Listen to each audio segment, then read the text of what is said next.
How are you, dear students? How are you? I hope that you are fine.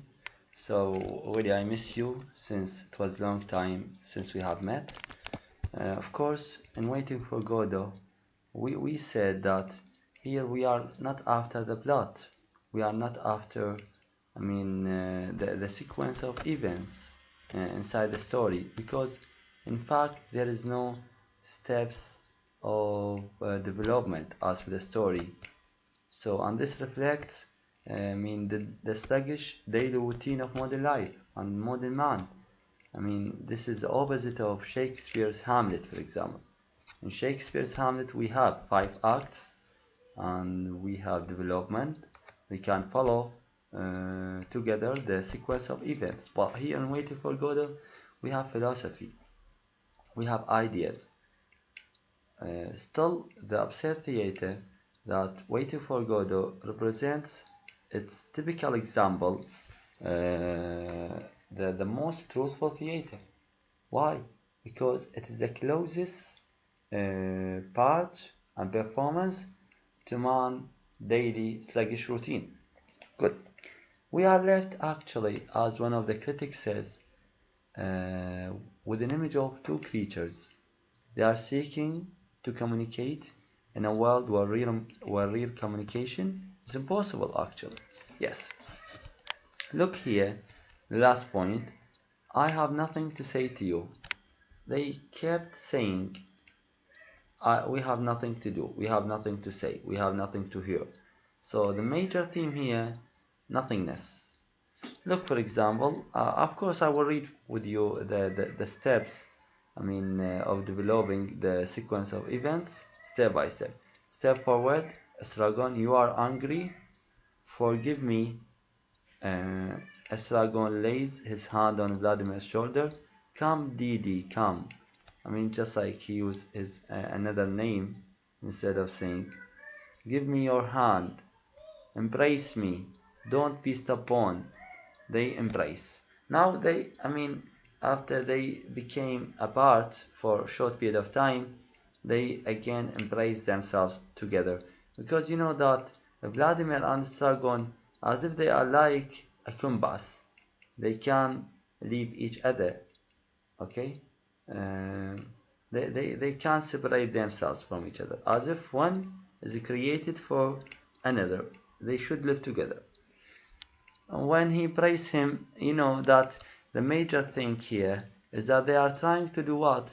To create a topic just to break the ice of, the ice of silence, the ice of stagnation. They just want time to pass so that Godot may come. You stink of garlic. Good. And this is something that garlic, it's a bad smell, it means. Estragon, wait. Still we have waiting. Yes. But while waiting, what about hanging ourselves? Imagine that they want to create something to talk about or to occupy their minds with. Now they are waiting, they have nothing to do, and so they have an idea, which is hanging themselves. Hanging themselves means that they commit suicide because they find that death is the only salvation, is the only solution to end their problems, to end their heartaches and the thousand natural shocks, quoting from Shakespeare's famous soliloquy, to be or not to be. Let's hang ourselves immediately. Now they decide to do so because they kept waiting for Godot, and right now we don't have a glimpse of hope. Go ahead, let's do it after you.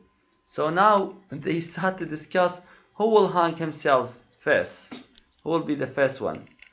Estragon first or Vladimir first? This is now. Imagine they have nothing to do. No, you first. Why me?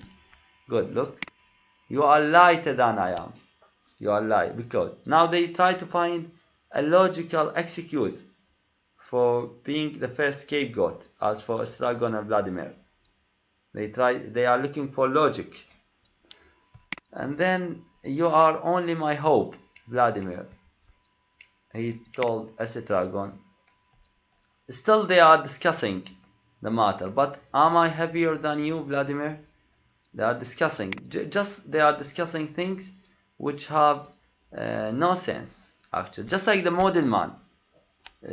Just like our trivial things that we do daily. I mean, this is an image of the model man. Well, what do we do? What do we do? Now, we want to do something. Don't do anything. Don't let us do anything. It's safer. So Acetragon says that the best thing is to do nothing. Okay, not to do anything, it's safer. That's the best. So they decide to wait and see what he says. Whom do they mean by he? Of course, let's see. He said who? Godo. As if they are waiting for something. As if they are waiting for Godo, who represents everything to them. Just like, for example, when we were waiting, for example, the Friday preach, okay, and the Friday preacher. Just like this, waiting for something that may solve your problem, may save you from something. Good idea, Astragon says. Good idea. Vladimir, I'm curious to hear what he has to offer. Then we will take it or leave it. So I'm curious to hear what he has to offer. Then we will take it or leave it. A curiosity here. We have an image of curiosity. They are waiting for Godo, and still all the readers, if they read the text for the first time, they feel what Acetragon and Vladimir feel. Actually, we share the same feeling. Who's Godo? Because each one of us has Godo inside him. That one day he or she hope to see that figure or that thing. Godo may be a man, Godo may be a woman, Godo may be a thing, Godo may be any kind of hope or let me say expectation. That's what you said, I think. Expectation, yes. What exactly did we ask him for? Now we are waiting for Godo. Now they are discussing things. We are waiting for Godo. And imagine that Godo will appear to us now. What do we ask him for? What do we want from Godo? Let's see. What do they want?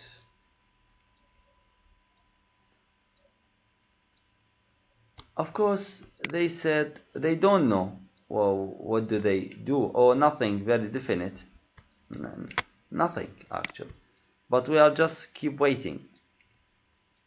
Instead of saying that we do nothing, we do waiting.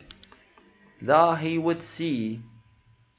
I mean, what we want from him cannot be expressed by words. I mean, our misery cannot be discussed by words. We want Godo to come and see by himself what we are suffering from. That Godo should be here to see our misery. We can't express things in words. Okay? I mean, the picture is more accurate than the words. Something like this. That he could promise anything. That Godo may promise us to do anything to change our life. Look. Then Acetragon said, we've lost our rights. And you know that each man has his our rights of freedom, of life, of happiness, okay, of dignity, life with dignity, a merry life. We've lost our rights. Everything we are deprived from. We are deprived from anything. Okay. We got rid of them, of rights. We got rid of them. Silence. They remain motionless, arms dangling, heads sunk, sagging at the knees. Good.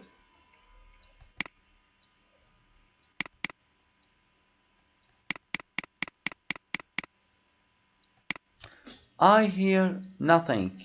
Still, they do nothing. They see nothing. They hear nothing. Good. The theme of nor I. It means that they heard a voice, maybe. You gave me a fright. I thought it was he. Because they heard something. coming.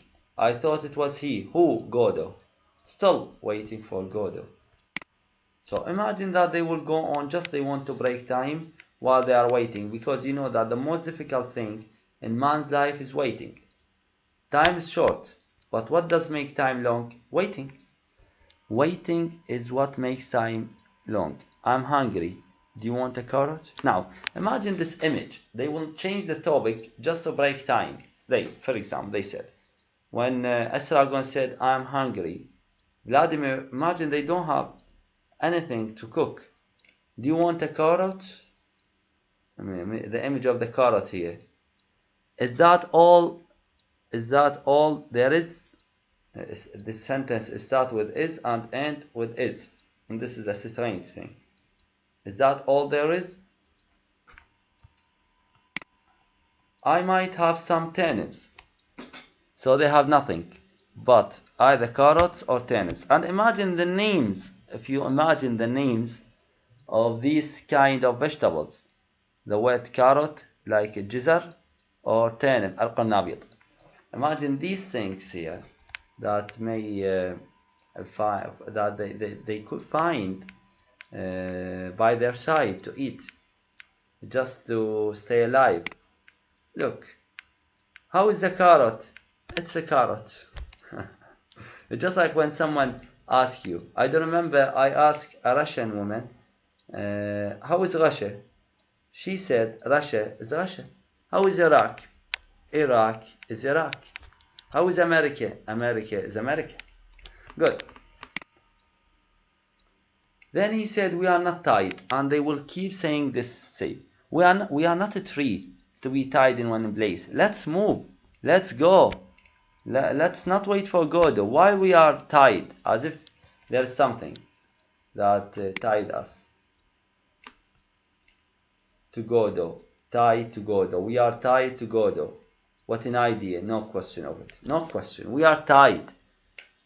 Tied, okay? We are waiting for Godot. Good. We are tied to Godot. His name is Godot? I think so. Even they don't know his name. And imagine, day after day, we know that they haven't met Godot before. They haven't seen him. They haven't spoken to him. They haven't touched him. They haven't heard of him. They don't know. They know nothing about him. But they are waiting for Godot. I don't know what this belief. And the image is very problematic here if we want to explain it. Beckett was a deep thinker here. I think so. Then Vladimir says the essential doesn't change. Anything that's essential will not change. It means that God will not appear because we haven't seen him before. Nothing to be done. So keep waiting. Nothing to be done, and they will go on to. Now we have the appearance of Pozo. Instead of Godot, Pozo appeared to them. Okay, this is here. Pozo appeared to them. With the appearance of Pozo to them, let's see Pozo will not what he will do. Just like in the second coming of in poetry. In the second coming, we have instead of Christ, we have Antichrist. And instead of someone merciful, we have someone who is merciless. This is the idea. Instead of someone who is full of mercy, we have man who is full of violence. That's totally the opposite, the anti. And let's see Pozo what he will do. They get rid of Godot, and instead of Godot, we have Pozo. And let's see whether those two figures, Esragon and Vladimir, which they represent humanity or people, will follow Pozo or not. Okay, that's the point. Thank you so much. This is the first video as for today. I hope that you will take advantage from. Thank you.